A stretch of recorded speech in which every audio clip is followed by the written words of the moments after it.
Hi guys good morning নমস্কাৰ মই ইলাবলৈ হয় আপোনালোকৰ ওচৰত অন্য এটা ভিডিঅ' লৈ আহিলোঁ। আজি সোনকালে উঠি কাম বনত লাগি গৈছোঁ। মৰ্ণিং ডিউটি আছে, যাবৰ টাইমেই হ'ল। মোৰ কি বনাইছোঁ আপোনালোকক দেখাইছোঁ ব্লগ মোৰ কিটচেনত। ডিউটি পটাপট দৌৰা দৌৰি হৈ আছে। ইফালে গাখীৰ গৰম কৰি আছোঁ। চাহ নবনাওঁ মই, গাখীৰে গৰম কৰি কিনে অকণমান খাই যাম। অকণমান মানে এইখিনি এপোৱাৰ অকণমান বেছি আছে, এইখিনিয়ে মই এক গ্লাছ পূৰা গৰম কৰি কিনে খাই যাম পটাপট। চাই থাককচোন মই কি বনাওঁ।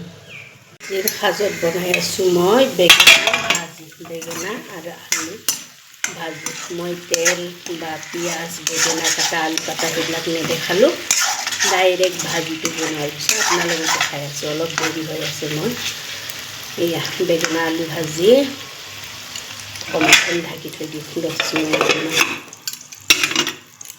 ইফালে অলৰেডি কণী আমলেট কৰিবৰ কাৰণে টাৱাখন বহাই দিছোঁ।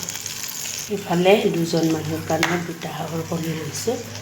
এইটো কালাৰৰ কাৰণে ৰঙগুড়ি, সোৱাদ অনুসৰি নিমখ আৰু কেঁচা পিঁয়াজ, কেঁচা জলকীয়া, ধনিয়া নাই বাৰু নিদিওঁ। ধুনীয়াকৈ ফেটি লওঁ। এতিয়া এইটো আমলেট কৰোঁ। আমলেট বনোৱাৰ কাৰণে 2টা কণী ধুনীয়াকৈ ফেটি ল'লোঁ মই। পিঁয়াজ আৰু জলকীয়া, সোৱাদ অনুসৰি নিমখ, কালাৰৰ কাৰণে হালধি দি কিনে। অলৰেডি টাৱা পূৰা গৰম হৈ গৈছে। দিছোঁ মিঠাতেল, সৰিয়হৰ। ধুনীয়াকৈ তেলখিনি গৰম হোৱাৰ পিছত দি দিছোঁ কণীখিনি। একে লোকেল কণীৰ আমলেট বহুত টেষ্টি হয়। ফাইনালি মোৰ কণী আমলেট হৈ গ'ল। ইফালে বেঙেনা ভাজিও কমপ্লিট হ'ল। বেছি দেৰি কৰি নাথাকোঁ আৰু ডিউটি ওলাওঁ পটাপট। আজি অকণমান দেৰি হ'ল। মোৰ ভিডিঅ'টো আপোনালোকে অলৰেডি গম পাইছে মই কি বনালোঁ। বেঙেনা ফ্ৰাই মানে বেঙেনা আলু আৰু এনেকুৱা ফ্ৰাই টাইপৰ ধুনীয়াকৈ বনালোঁ ভাজি।